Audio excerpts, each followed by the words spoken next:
আউযু বিল্লাহি মিনাশ শাইতানির রাজিম। বিসমিল্লাহির রহমানির রহিম। সম্মানিত ভাই ও বোনেরা, আজকের আমার আলোচ্য বিষয় একজন মুসলমান সে যদি নামাজ না আদায় করে আসলে কি সে মুসলিম থাকে কিনা বা তাকে কাফের বলা যাবে কিনা, এই বিষয়ে আমি আপনাদের কাছে আলোচনা করব। আসলে মুসলিম হওয়ার জন্য দুইটি শর্ত আছে।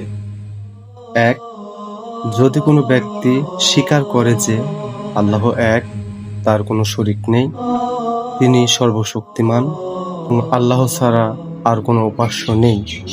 দুই, মহানবী হযরত মুহাম্মদ সাল্লাল্লাহু আলাইহি ওয়াসাল্লাম আল্লাহর সর্বশেষ নবী এবং আল্লাহর সর্বশেষ প্রেরিত রাসূল।